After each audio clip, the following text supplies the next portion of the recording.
तो electric field intensity निकालनी है due to a uniformly charge circular ring on its axis. ठीक, तो आपको बता दूं इसका रिजल्ट क्या आता है। डेरिवेशन मैं कुछ लोगों के लिए अभी कर दूंगा यहाँ पे। तो इलेक्ट्रिक इस रिंग की वजह से इलेक्ट्रिक फील्ड आता है इधर अलोंग द एक्सिस, और इसका फार्मूला होता है k q x upon r square plus x square की पावर 3/2। ठीक, इसका डेरिवेशन बोर्ड में आएगा। ठीक, पहले बता दूं इसका डेरिवेशन बोर्ड में आएगा, पिछले दोनों डेरिवेशन बोर्ड में नहीं आते लेकिन इसका आता है। ठीक, अब किसी ने कहा ये इलेक्ट्रिक फील्ड मैक्सिमम कहाँ होगा, तो मैंने इसको डिफरेंशिएट करके जीरो किया, हालांकि मैंने डिफरेंशिएट करके दिखाया नहीं। तो डिफरेंशिएट करके अगर हम जीरो करते हैं तो जो वैल्यू आती है एक्स की वो आती है +-r/√2। तो किसी ने पूछा कि मैक्सिमम इलेक्ट्रिक फील्ड कितना होता है, तो इस +-r/√2 को अगर मैं यहाँ डाल दूँ यहाँ पे और यहाँ पे, तो जो वैल्यू आएगी वो आएगी ई मैक्स की 2kq/3√3r²। कितनी आएगी 2kq/3√3। तो ये इलेक्ट्रिक फील्ड की मैक्सिमम वैल्यू होगी। ठीक, किसी ने कहा ग्राफ बनाना है, तो अगर मैं एक्स की वैल्यू 0 रखता हूं तो इलेक्ट्रिक फील्ड सेंटर पे 0 होता है, तो ग्राफ 0 से चल के मैक्सिमम पे पहुंचेगा r/√2 पे, और फिर बहुत दूर जाने पे इलेक्ट्रिक फील्ड घटता है तो फिर वैल्यू वहां से घटेगी, और धीरे धीरे धीरे धीरे अगर बहुत दूर चले जाएंगे 2-4 किलोमीटर दूर तो ये वैल्यू 0 की तरफ टेंड करेगी। कोई दिक्कत इस रिंग की वजह से इलेक्ट्रिक फील्ड इधर होगा पॉजिटिव, जबकि इधर होगा नेगेटिव, क्योंकि इलेक्ट्रिक फील्ड की डायरेक्शन होती है away from the positive charge. तो इसीलिए इधर वाला ग्राफ मैंने बनाया पॉजिटिव और इधर वाला बनाया है नेगेटिव, क्योंकि वेक्टर की डायरेक्शन इधर पॉजिटिव होगी और इधर वाली नेगेटिव होगी। कोई दिक्कत इतने में, कोई दिक्कत तो नहीं। ठीक, फिर किसी ने कहा कि सर इसका डेरिवेशन भी कर देते, तो प्लीज सामने देखिएगा, 2 सेकंड लगेंगे, सिर्फ सामने देखें।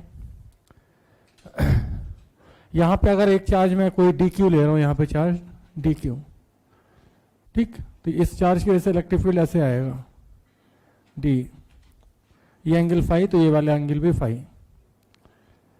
अगर मैं सेम चार्ज यहां पे ले लूं एक DQ, तो इसकी वजह से इलेक्ट्रिक फील्ड इधर आएगा। कहने का मतलब y कंपोनेंट तो कैंसिल हो जाएंगे आपस में, जो नेट इलेक्ट्रिक फील्ड बचेगा वो बचेगा D cos फाई, और उससे बचेगा x एक्सिस में, क्योंकि y कंपोनेंट सिमेट्री से कैंसिल आउट हो जाएंगे। कोई दिक्कत, अगर मैं एक सेम DQ यहां ले लूं तो एक इलेक्ट्रिक फील्ड इधर आएगा, तो इसके कंपोनेंट करूँ तो ऊपर और नीचे वाला कैंसिल हो जाएगा, सिर्फ x में बचेगा 2d cos थीटा। कोई दिक्कत, कोई दिक्कत तो नहीं। ओ भाई प्रभु, डेरिवेशन सिर्फ तुम्हारे लिए या फिर एक आपके लिए है ना, तो आप देख लीजिए पहले। ठीक, अब किसी ने कहा यार इलेक्ट्रिक फील्ड नेट निकालना है, तो मैं कहूंगा नेट इलेक्ट्रिक फील्ड आएगा d cos फाई का इंटीग्रल। प्लीज सामने देखते रहिएगा, 2 मिनट लगेगा बस। d अगर लिखें इस चार्ज d की वजह से, तो ये डिस्टेंस हो जाएगी √r² plus x²। Point charge है dq, तो dq चार्ज की वजह से, पॉइंट चार्ज की वजह से इलेक्ट्रिक फील्ड का फार्मूला होता है kq/r² प्लस x², रूट से स्क्वायर हट गया, इंटू cos फाई की वैल्यू अगर देखें तो base upon hypotenuse, base upon base x और हाइपोटेन्यूस है r² प्लस x²। यहां से k बाहर आ जाएगा, x बाहर आ जाएगा, r² प्लस x² की पावर 3/2 बाहर आ जाएगी। क्या बता सकते हो इंटीग्रेशन ऑफ dq क्या होता है? इंटीग्रेशन ऑफ dq, चार्ज 0 से कैपिटल Q कितना होगा भैया? तो यहाँ पे सीधे सीधे डेरिवेशन होगा kq(x/r² प्लस x² की पावर 3/2। कोई दिक्कत?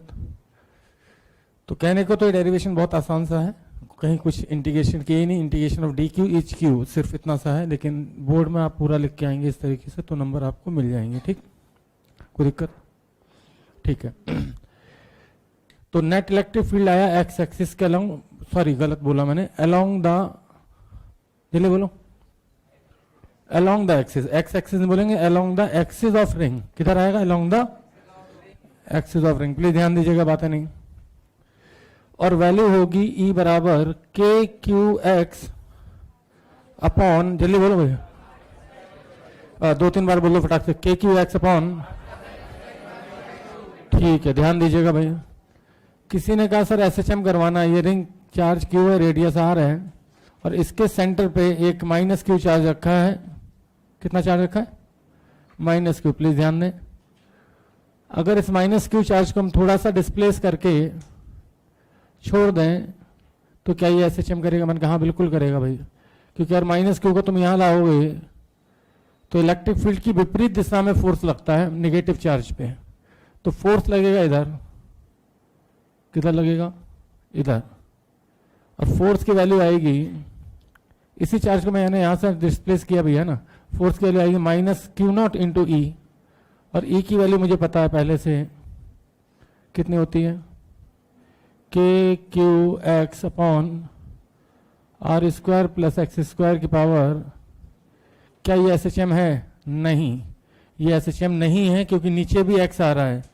तो कोई पूछे अगर एक्स की वैल्यू बड़ी है तो इसका मोशन ऑसिलेटिव होगा, तो कोई पूछे तो लिखना for large value of x motion is, या motion of charge particle is oscillatory. तो भाई एसएचएम कब होगा? एसएचएम की कंडीशन ये होती है कि जो रिस्टोरिंग फोर्स होना चाहिए वो डायरेक्टली प्रोपोर्शनल टू एक्स हो। तो नीचे वाले एक्स को हटाने का मतलब है कि अगर मैं ये मान लूँ कि एक्स जो है वो आर के कंपैरिजन में बहुत छोटा है, तो डेफिनेटली रिस्टोरिंग फोर्स आ जाएगा माइनस के q q not x upon सीधे आर क्यू कर दो, 2 से 2 कटा आर क्यू, फिर फोर्स बराबर मास इनटू एक्सेलरेशन, एम से डिवाइड करेंगे, एम से डायरेक्ट डिवाइड कर दूं, तो एम से यहाँ पे डिवाइड करेंगे तो डेफिनेटली ये जो क्वांटिटी थी पहले भी आपने कल देखा था, दिस इज ओमेगा स्क्वायर, और ओमेगा स्क्वायर अगर ये है तो टाइम पीरियड आएगा 2 pi under root m r q upon k q q not. कोई दिक्कत? अगली हेडिंग मेडिकल या मेंस वाले नहीं पढ़ाते, सिर्फ एडवांस वाले पढ़ाते हैं, लेकिन मैं यहाँ पढ़ा दे रहा हूँ। ठीक, डेरिवेशन नहीं करूँगा, डायरेक्ट लिखा देता हूँ कि अगर चार्ज डिस्क होती, रिंग है ना, तो रिंग की जगह अगर पूरी डिस्क पे चार्ज होता, पूरी डिस्क पे, ये डिस्क है और इस पूरे डिस्क पे चार्ज है यहाँ पे, तो फिर इसकी वजह से इलेक्ट्रिक फील्ड कितना आता है एक्सिस पे। ठीक, तो सर्कुलर चार्ज रिंग की जगह हेडिंग मुझे सिर्फ करनी होगी डिस्क। ठीक, मतलब कि पूरी डिस्क पे चार्ज है, और इस समय फिर इस केस में चार्ज डेंसिटी डिफाइन होती है सिग्मा। क्या आपको अभी भी याद है सिग्मा का मतलब चार्ज पर यूनिट एरिया? मतलब कि इसको हम लिख सकते हैं q by pi r square. तो अगर ये एंगल फाई है, ये एंगल थीटा ले लो, कोई दिक्कत नहीं, तो इसकी वजह से फील्ड का फार्मूला होता है, भैया ध्यान दें, मेडिकल में नहीं पढ़ाते, सिग्मा बाई 2 एप्सिलॉन नॉट, ये तो इनफाइनाइट शीट का फार्मूला पता ही है, इंटू 1 माइनस कॉस थीटा। कितना होता है भैया? Sigma by 2 epsilon not into 1 minus cos theta. यहाँ पे कॉस थीटा की वैल्यू आप यहाँ से बिल्कुल डाल सकते हो, कॉस थीटा की वैल्यू डाल दोगे तो फार्मूला थोड़ा लंबा लगेगा। क्या पता है कॉस थीटा कितना डाल सकते हो? कॉस थीटा की वैल्यू होती है बेस अपॉन हाइपोटेन्यूस, तो ऐसे भी लिख सकते हो। फील्ड की डायरेक्शन तो आएगी अलोंग द एक्सिस ही।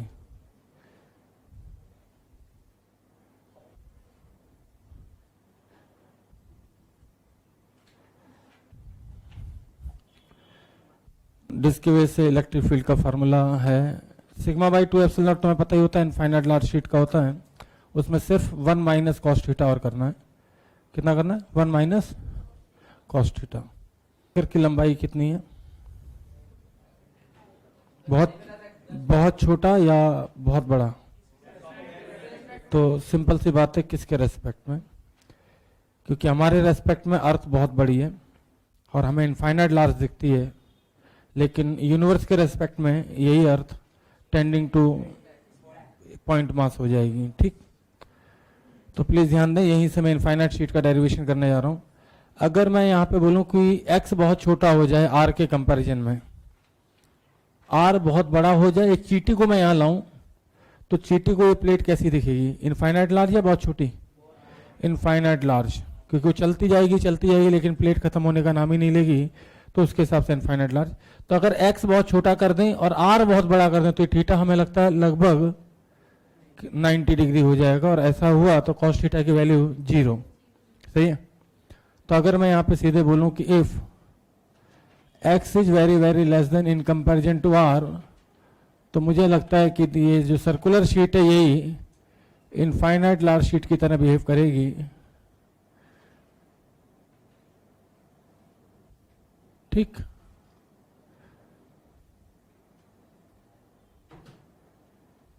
और इनफाइनाइट लार्ज चार्ज शीट का फार्मूला सीधे यहाँ पे कितना होता है, सिग्मा बाई 2 एप्सिलॉन नॉट। और ये इलेक्ट्रोस्टैट में इकलौता फार्मूला जो कांस्टेंट डिस्टेंस पे डिपेंड नहीं कर रहा। अब पीछे से आवाज आई कंडक्टिंग की नॉन कंडक्टिंग, तो ये फिलहाल तो नॉन कंडक्टिंग है क्योंकि इसमें पूरे में चार्ज है ना, तो नहीं उसका भी यही होता है, लेकिन बताऊंगा क्यों। और ये कांस्टेंट होता है, डिस्टेंस पे डिपेंड नहीं करता।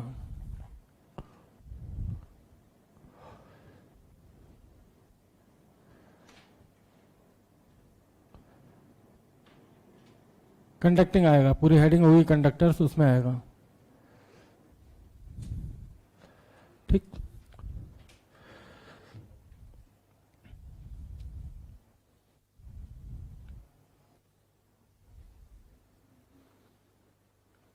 तो डिस्क के लिए इलेक्ट्रिक फील्ड का फार्मूला है sigma by 2 epsilon not into 1 minus cos theta. लेकिन अगर इनफाइनाइट शीट के लिए पूछा जाए, एक्स अगर बहुत छोटा हो जाए और आर बहुत बड़ा हो जाए, तो ये एंगल जो है वो 90 की तरफ चला जाएगा और कॉस 90 की वैल्यू 0 होती है। तो अगर मैं इसे 0 कर दूं तो ये फार्मूला बचता सिर्फ सिग्मा बाई 2 एप्सिलॉन नॉट। तो मैंने क्या किया, डिस्क से ही इनफाइनाइट शीट का फार्मूला निकाल दिया। कोई दिक्कत?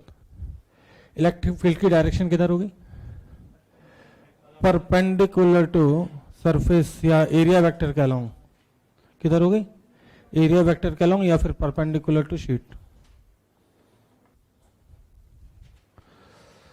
अब ये सवाल वाइब्रेंट की शीट का, देखिए कौन करता है, काफी आसान है मेरे हिसाब से। तो दो रिंग है, कंसेंट्रिक रिंग, कोएक्सियल रिंग, इसका रेडियस है a और इस वाली रिंग का रेडियस है b। ठीक, इस अंदर वाली रिंग पे चार्ज है q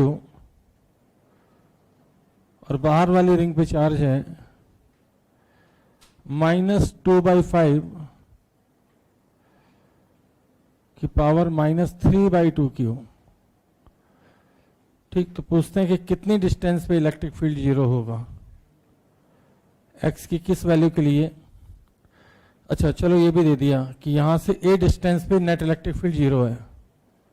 क्या है यहाँ पे, E नेट 0 है अगर P पॉइंट पे, तो B/A का रेशियो बताओ। If at point P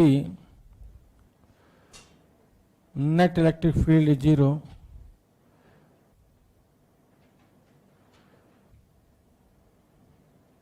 find the ratio of B/A।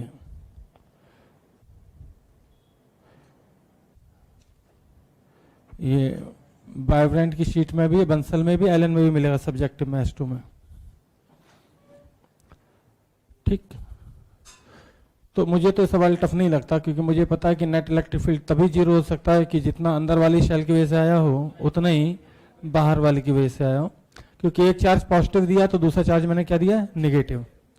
ठीक, तो P पॉइंट पे नेट इलेक्ट्रिक फील्ड 0 होने का मतलब ही है कि जितना अंदर वाले की वजह से बाहर, अंदर वाले की वजह से किधर होगा, away from the EA shell A की वजह से, और नेगेटिव चार्ज की वजह से फील्ड की डायरेक्शन होती है टुवर्ड्स द सेंटर। तो अगर EA और EB बराबर हो जाएं तो उस समय नेट इलेक्ट्रिक फील्ड 0 होगा। हल्की फुल्की कैलकुलेशन है यहाँ पे। हाँ, P पॉइंट की डिस्टेंस A दी है, देख सकते हैं आप,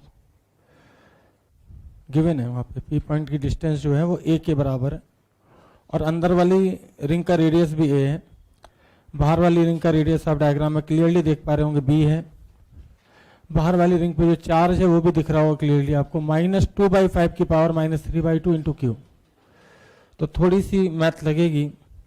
अच्छा, कुछ लोग इस इनफाइनाइट लार्ज शीट को ना ऐसे नहीं बनाते हैं पूरी, वो सिर्फ ऐसे बना देते हैं, 3D ना बना के 2D बना देते हैं ऐसे।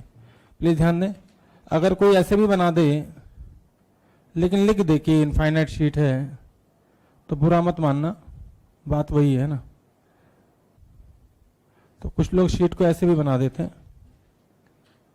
ठीक, पूरी शीट ना दिखा के सिर्फ ऐसे, जैसे पूरा मिरर ऐसे नहीं होता तो हम सिर्फ इतना बना देते प्लेन मिरर को, लेकिन ऐसा कहीं मिरर होता अपने घर में एक लाइन की तरह, तो इसका मतलब होता है कि मिरर पूरा का पूरा किधर है, अंदर साइड में है, ठीक। तो कुछ लोग शीट को ऐसे भी बना देते हैं, 4 डेंसिटी सिग्मा लिख देंगे और ऐसे बना देंगे, ठीक। यहाँ पर आपकी मदद कर देता हूँ। ए की वजह से जो इलेक्ट्रिक फील्ड आएगा वो इलेक्ट्रिक फील्ड आएगा बी की वजह से, मैग्नीट्यूड में डायरेक्शन तो अपोजिट हो गई। ए की वजह से इलेक्ट्रिक फील्ड लिखना तो फार्मूला था के क्यू एक्स की वैल्यू है a upon r square plus x square की पावर 3/2। बी की वजह से इलेक्ट्रिक फील्ड आएगा के, चार्ज यहाँ पे 2/5 की पावर -3/2 क्यू, तो के क्यू, एक्स की वैल्यू तो ए के बराबर ही है, लेकिन यहाँ पे रेडियस की वैल्यू है बी स्क्वायर प्लस एक्स की वैल्यू है ए, तो ए स्क्वायर की पावर 3/2। अब बस इसे सॉल्व करना है, b/a तक पहुंचना है आपको, और ये वैल्यू 2 के बाद बराबर आ जाएगी। अब पहुंच कौन पाएगा ये आपको खुद देखना है, उसने जानबूझ के ये पावर ऐसी दी है, ठीक। बस मुझे ये बता दो कि इसमें से मैं अगर b कॉमन ले लूं या a कॉमन ले लूं, a ले लूं, हाँ मत लें, डायरेक्ट ऊपर ले जाएं, ऐसे ऐसे कर लो तब भी बात एक ही। वैसे तो पहले तो काट लेने दो मेरे को, कट गया, और ये कितना हो जाएगा 2a का स्क्वायर है ना, तो इसको नहीं खोलें तो चलो भाई इसको इधर ले गए तो हाँ, अच्छा इसको ले जाएं ऊपर, ठीक है। वैसे यहाँ भी कॉमन लेके तो कट जाता, बात तो एक ही है, बात तो एक ही थी। अरे यहाँ पे भी अगर हम कॉमन ले लें तब भी कट जाता, ठीक। चलिए भाई, तो कटेगा तो ही, तो इसको इधर ले जा रहे हैं, देख लीजिए भाई, तो बी स्क्वायर प्लस ए स्क्वायर अपॉन ए स्क्वायर प्लस ए स्क्वायर, और इसकी होल की पावर कितनी है, तो ये 3/2, और इधर लिखा हुआ है 2/5 की पावर -3/2, तो क्या इसको मैं 5/2 की पावर 3/2 लिख सकता हूँ। ये 3/2 से 3/2 उड़ गया, देखा, ये पावर से पावर चला जाएगा, तो ये हो जाएगा सीधे बी स्क्वायर प्लस ए स्क्वायर अपॉन 2a स्क्वायर बराबर सीधे 5/2 ना, तो इसको भी उड़ाई दो, तो ये डिवाइड करो तो b square by a square plus 1 equal to 5 आ जाएगा, तो b square by a square की वैल्यू 4 आ जाएगी, तो b/a की वैल्यू 2 आ जाएगी, ठीक। तो ऐसा कुछ टफ नहीं था, वो जानबूझ के चार्ज ऐसा दिया गया था ताकि आसानी से सॉल्व हो जाए। हेडिंग डालें, कंसेप्ट ऑफ कैविटी। यार कैविटी के बारे में पहले भी बोल चुका हूँ, खाली जगह, तो पहले उसको प्लस से भर दो और फिर उतना ही माइनस से भर दो। Concept of cavity,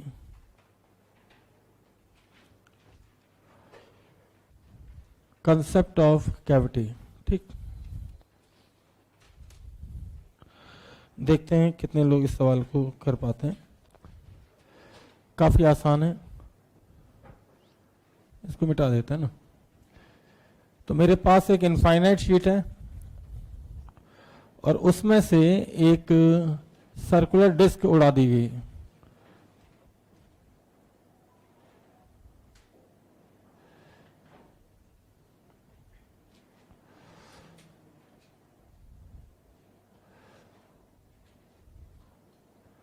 circular disc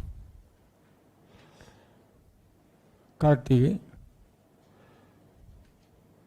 तो मैंने हमेशा बोला जब भी कैविटी आए तो कैविटी का मतलब खाली जगह, खाली जगह का मतलब जीरो, तो जीरो का मतलब +2 -2 भी जीरो होता है, +q -q भी जीरो होता है। तो इसका रेडियस था a, और यहां से आपको a√3 डिस्टेंस पे बताना है इलेक्ट्रिक फील्ड। क्या बताना है? Electric field.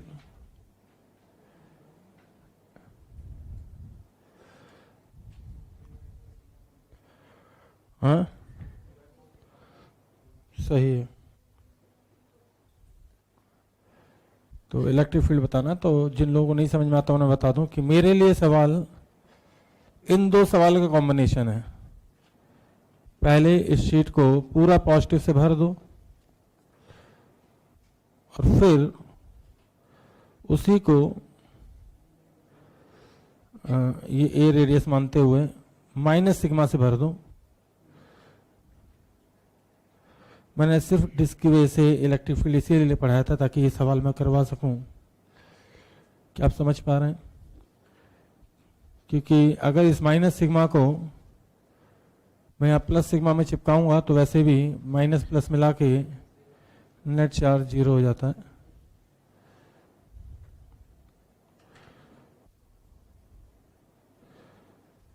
ठीक,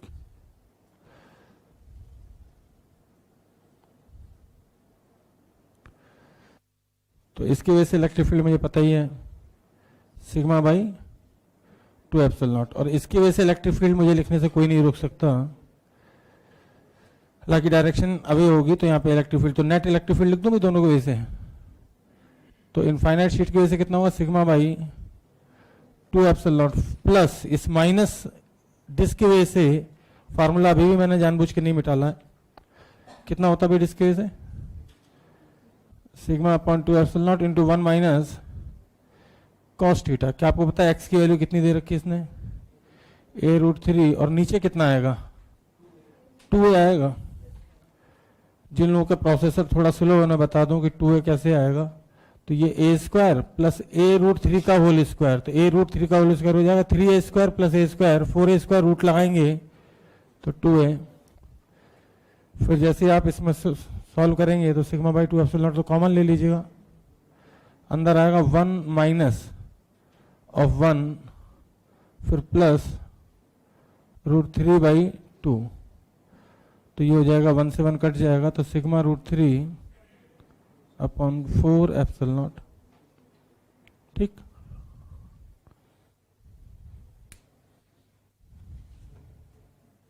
बातें नहीं।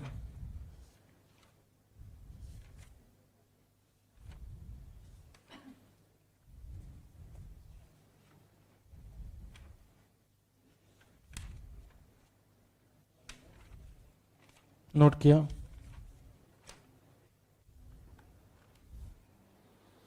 तो पूरी फिजिक्स में कहीं भी आपको ये पता करना हो कि भाई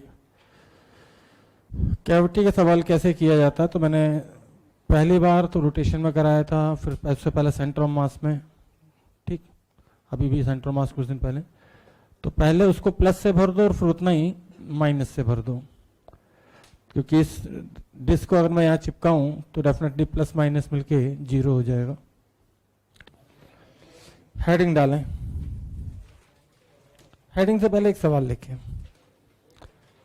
3 इनफाइनाइट शीट लगा के आईआईटी में आया था एडवांस में, लेकिन हम लगाएंगे 4। कितनी लगाएंगे? 4। लोग कराते भी ऐसा नहीं है। और आपको 3-4 पॉइंट पे इलेक्ट्रिक फील्ड निकालना है। सवाल लिखें, find net electric field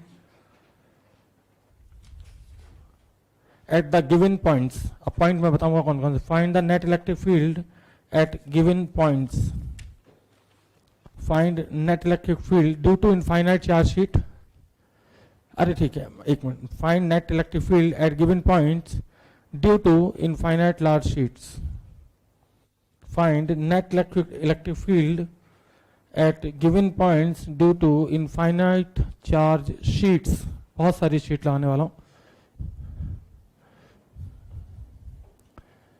find net electric field at given points due to infinite charge sheets। 4 sigma. एक यहां पे और है,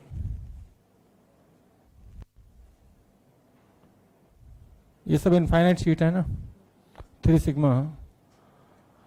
और आपको इन सारे पॉइंट पे निकालना, ए पे, बी पे, सी पे, डी पे और ई पे। पहली शीट, दूसरी शीट, तीसरी शीट और चौथी शीट।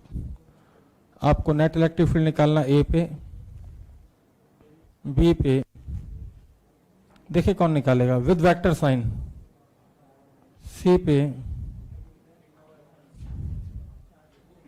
डी पे और ई पे।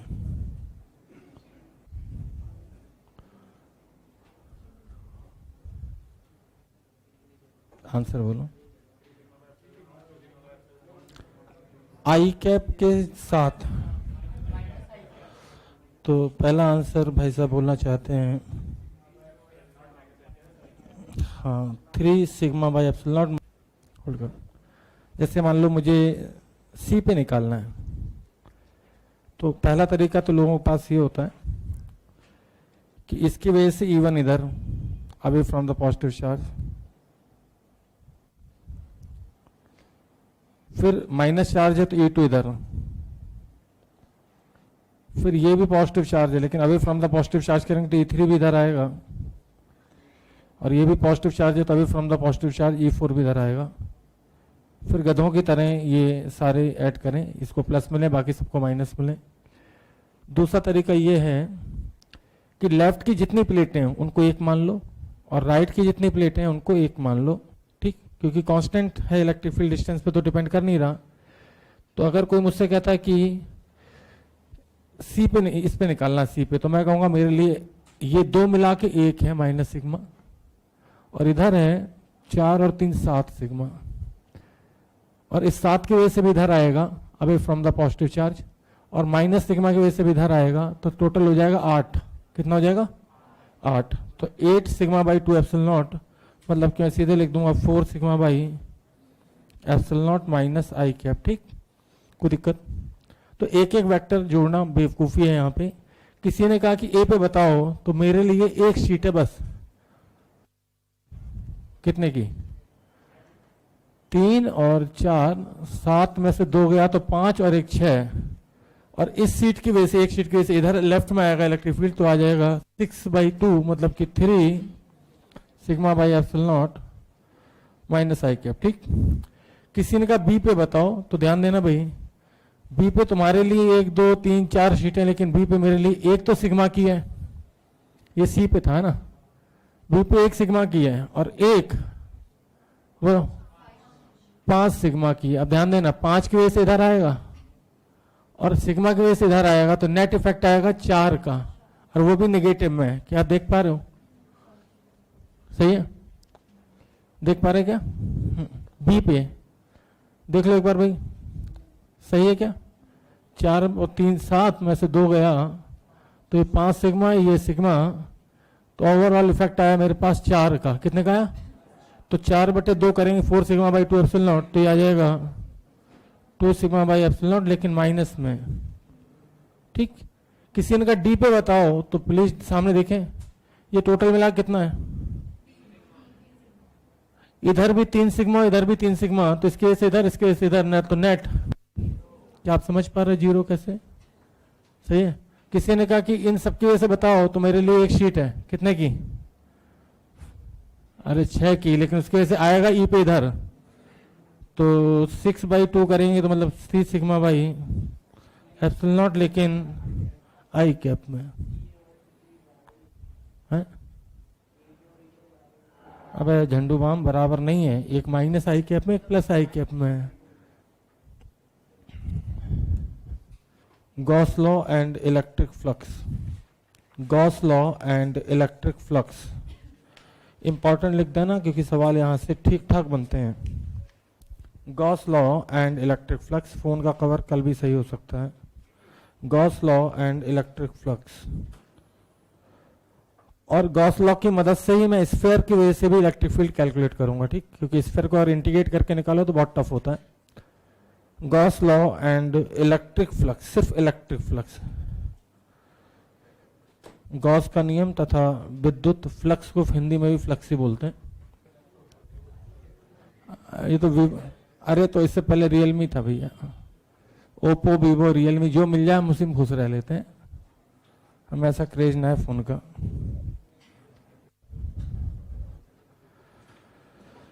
तो Gauss law and electric flux, ठीक, ध्यान से समझिएगा।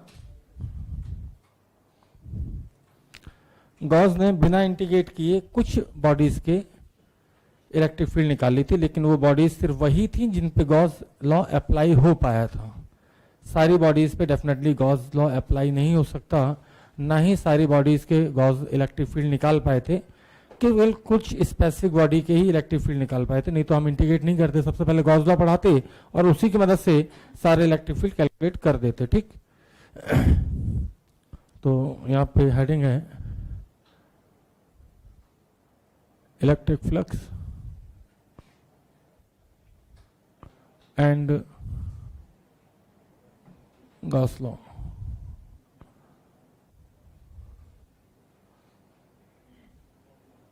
तो कोई बात नहीं, ध्यान दें। इलेक्ट्रिक फ्लक्स क्या है? तो जैसे मैग्नेटिक फ्लक्स समझाया था वैसे इलेक्ट्रिक फ्लक्स है। किसी पर्टिकुलर एरिया से जितनी इलेक्ट्रिक नंबर ऑफ लाइंस निकले that is called electric flux, ठीक, या जितना इलेक्ट्रिक फील्ड निकले that is called electric flux, ठीक। स्केलर क्वांटिटी है तो लिखना शुरू कर दीजिए फटाक से। Total number of electric lines of forces, total number of electric lines of forces, total number of electric lines of forces, Hindi में बोलते हैं विद्युत बल रेखाएं। total number of electric lines of forces crossing through a given surface area, crossing through a given surface area is called electric flux. total number of electric lines of forces crossing या passing through a given surface area is called electric flux. देखा, किसी particular area से जितनी number of electric lines pass हो रही हैं उन्हें हम इलेक्ट्रिक फ्लक्स बोलते थे। सेम डेफिनेशन थी मैग्नेटिक फ्लक्स की, कि किसी पर्टिकुलर एरिया से जितनी number of magnetic lines of forces pass करें that is called magnetic flux, ठीक। It is a scalar quantity, it is a scalar quantity, it is a scalar quantity.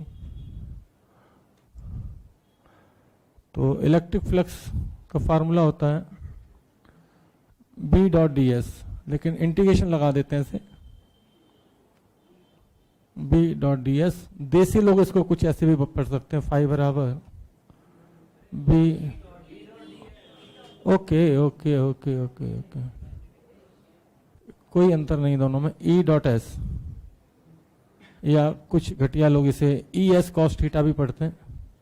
यहाँ पे area को ए नहीं लिया, एस लिया है।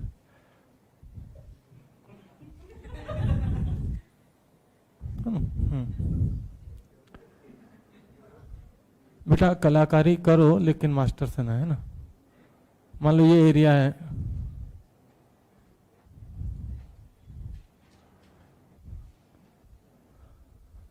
एरिया वेक्टर यहाँ पे है और इलेक्ट्रिक फील्ड ऐसे है, तो याद रहे कि जो एंगल होता है थीटा वो एरिया के साथ नहीं होता, किसके साथ होता है? एरिया वेक्टर के साथ। किसके साथ होता है? और किसी भी सरफेस का एरिया वेक्टर उसके परपेंडिकुलर होता है। तो अगर सरफेस के साथ एंगल 30 दिया जाएगा ना तो समझ जाना एरिया वेक्टर के साथ एंगल कितना है? 60। इसको थोड़ा सा स्टाइलिश बनाए, तो नहीं थोड़ी सी प्लेट की फीलिंग आए, मतलब थोड़ा सा ऐसा लगेगा थिकनेस, कुछ एरिया है, ब्रेड का टुकड़ा जैसा लग रहा है, ठीक। तो E डॉट डी एस होता है फ्लक्स सिंपली, कोई दिक्कत तो नहीं। गॉस ने कहा था कि ये जो फ्लक्स है पूरा लॉ अगर बढ़ाएं तो किसी क्लोज्ड गॉसियन सरफेस से, इसको ऐसे पता क्यों बनाते, तुमने देखा हो बुक में ऐसे बना होता है, इसका मतलब होता है क्लोज्ड सरफेस। किसका मतलब होता है? क्लोज्ड इंटीग्रल या क्लोज्ड सरफेस से जो कुल फ्लक्स पास होता है वो charged enclosed bye Gaussian surface divided by epsilon not के बराबर होता है। अब की इनका मतलब है चार्ज या total charge enclosed by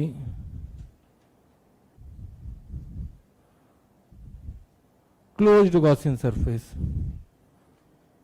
Gaussian surface closed ही क्यों चाहिए ये थोड़ी देर में बताऊंगा। Total charge enclosed by closed Gaussian surface.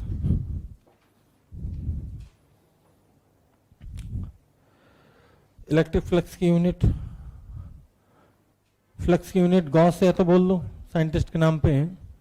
कोई पूछे यूनिट क्या होती फ्लक्स की, तो या तो गॉस बोल देते हैं कुछ लोग, या फिर न्यूटन पर कूलाम तो होती है इलेक्ट्रिक फील्ड की यूनिट, इनटू एरिया से मल्टीप्लाई कर दो, एरिया मतलब मीटर स्क्वायर, तो न्यूटन पर कूलाम इनटू मीटर स्क्वायर।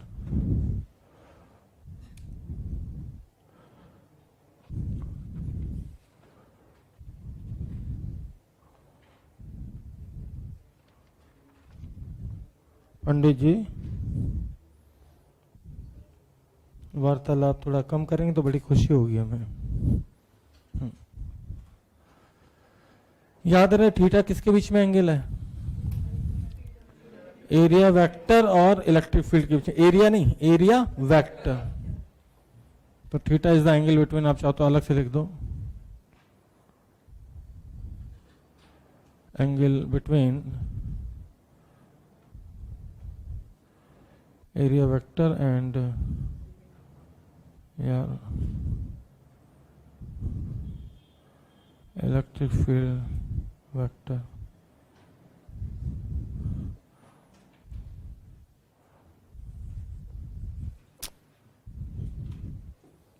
आगे चलें, सवाल लिखें, सीधे सीधे सवाल लिखें। इफ ई बराबर, इफ ई का मतलब इलेक्ट्रिक फील्ड बराबर 3/5 E naught i cap plus 4/5 E naught j cap, where E naught की वैल्यू कुछ दी है, वेयर ई नॉट बराबर 2 × 10⁻³ newton per coulomb. Find the electric flux due to this field, flux of this field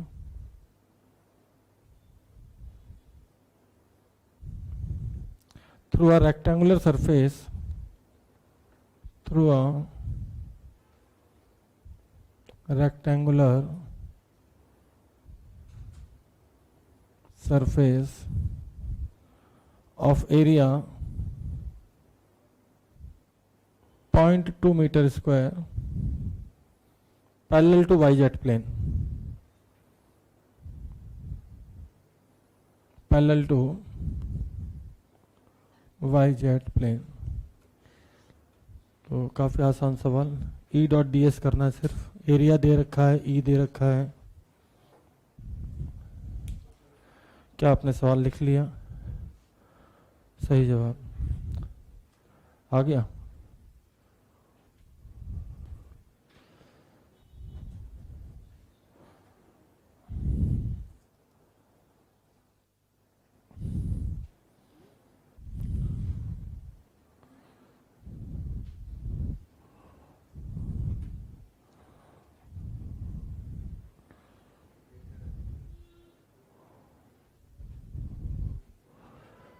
if capital E बराबर 3/5 E naught i cap plus 4/5 E naught j cap, E naught की value भी आपको दे रखी 2 × 10⁻³ newton per coulomb.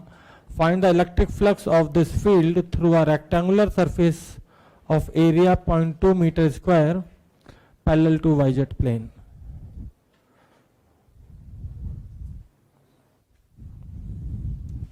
पहला सवाल है, आसान ही देना है, इससे आसान सिर्फ ये दे सकते थे कि ई दे दो, एस दे दो और थीटा 60 डिग्री दे दो और पूछ लो।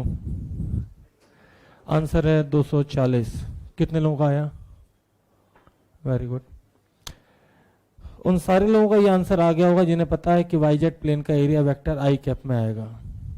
वाई जेड प्लेन का एरिया वेक्टर आई कैप में आएगा, उन सबका ही आंसर आ चुका है वो होगा, क्योंकि जे कैप तो यहाँ मैंने बेवकूफ बनाने के लिए दिया है। तो बेसिकली एरिया वेक्टर होगा 0.2 आई कैप, क्योंकि वाई जेड प्लेन के परपेंडिकुलर होता है एक्स एक्सिस, सही है। कोई बोले एक्स जेड प्लेन तो एरिया वेक्टर समझना जे कैप में, कोई बोले एक्स वाई प्लेन तो एरिया वेक्टर के कैप में है, समझ गए। तो एरिया वेक्टर यहाँ पे वाई जेड प्लेन था तो एरिया वेक्टर होगा आई कैप में।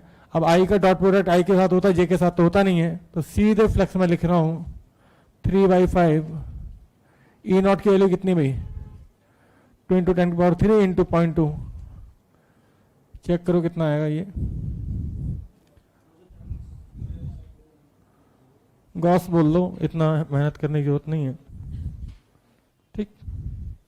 ये सिर्फ इसलिए दिया था मैंने सवाल कि मेरे बार बार बोलने के बाद भी जिन लोगों को इतनी अकल नहीं आ रही कि एरिया वेक्टर के साथ इलेक्ट्रिक फील्ड का डॉट प्रोडक्ट होगा, वो इस चीज को समझ जाए।